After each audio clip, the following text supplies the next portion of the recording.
জমি জমা খেয়ে তো টুকটাক মাল আমার ঘরে একটা প্রবাসী ঘরে কি থাকতে পারে তুমি বুঝতে পারো সবাই চলে গেছে। কখন এটা বন্ধ ভাঙছে বারটা ভাঙছে? রাতে 9টা ছিল। তখন তো বাড়িতে ছিলেন? না আমি ওর ছিলাম না, আমি আসছিলাম এয়ারপোর্টে। এয়ারপোর্ট থেকে আমি আসি রাতে 11টা থেকে।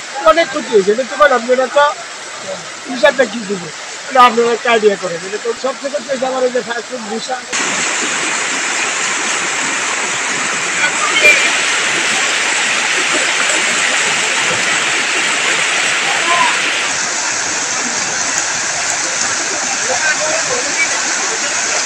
হাজার হাজার টাকার মাছ চলে গেছে।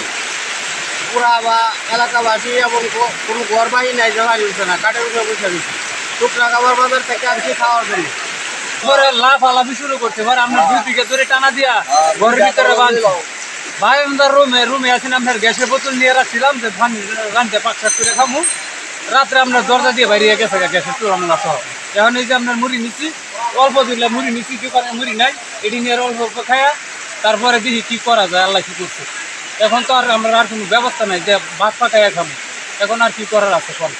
গরু বাছুলতে বাড়ি থেকে বাইর করবো তাও ব্যবস্থা নাই, নাওটাও কোনো কিছু নাই। এই যে বন্ধের মাঝখান দিয়ে প্রায় 200 বাড়ি আছে, এরা মানে অনেক ভয়াবহ পরিস্থিতি, কিছু করার মতো নাই। বাড়িতে সবাই পানি বন্দি না, কোন গ্রামে সবাই পানি বন্দি, সবাই মারা গেছে না কেউ মারা যায় নাই, তবে বাড়িতে মানে আটক আছে।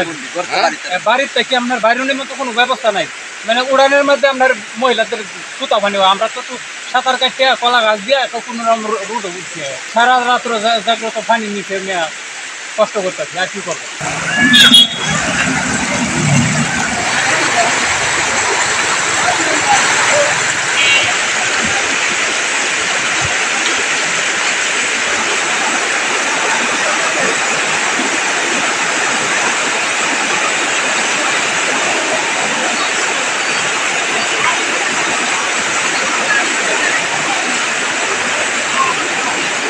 বড় পানি খাওয়া দাওয়া নাই, শরীর মধ্যে খারাপ করেছি।